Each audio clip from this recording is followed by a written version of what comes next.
Hey guys, welcome back to the channel once more. Now the topic of today's video is going to be setting my 2022 Q4 projections. Now if you don't know what that means, that's okay. It's basically a estimation or prediction of the total expected sales I hope to achieve this Q4. Now I thought it'd be quite interesting to do this video because when we get to January 2023, I'll be able to review my 2022 Q4 performance and basically see if I hit the targets that I'm going to set out in this video. Now to help give me an idea of what I can hope to achieve this year and make my projections for this Q4, I'm going to look at how I performed 2021 Q4 to basically give me an indication of what I could, as I said, hope to achieve this year. Now, if you watch my channel regularly, you will notice that I recently published 3 videos that documented my entire Lego inventory. Now, I wanted to do those videos because basically I'm a very active Lego investor and reseller. I'm constantly buying and constantly selling.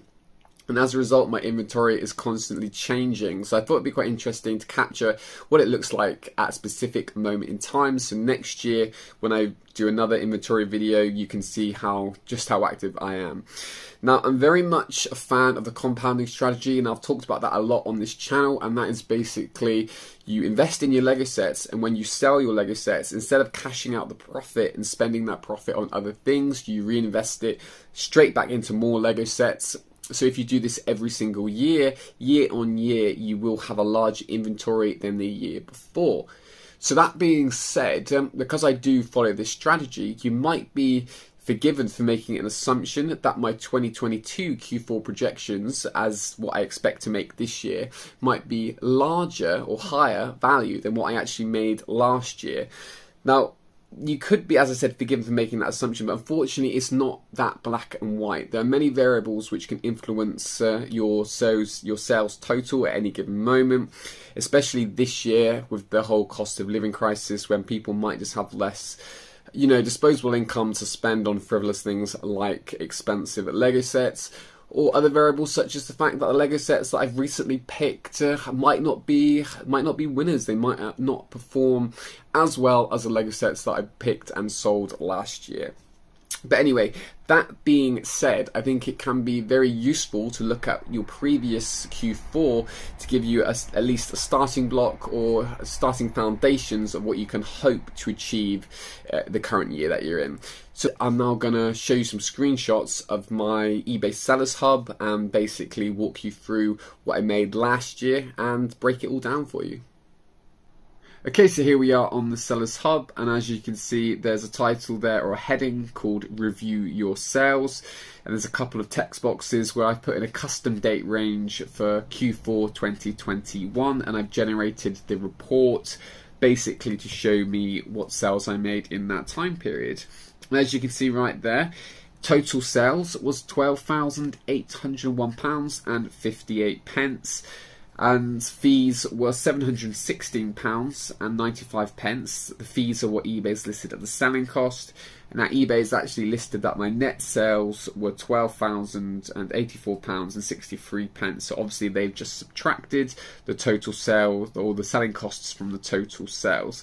But obviously that net sales there is not a true net sales because that doesn't take into consideration like simple things like the actual cost of the Lego set, posting and packaging, and the cost of postage and packaging materials as well.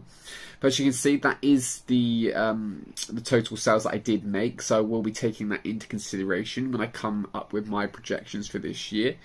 But I'll give you some more data. So it looks like I've sold 173 items last Q4 with an average sale price of £74, and everything I sold via a fixed price listing. Now, 100% that you sell everything via a fixed price listing because you're taking away the element of chance. At the end of the day, this is a business and everything needs to be calculated. And if you set your listings up as fixed price, you can work out what your return on investments are going to be.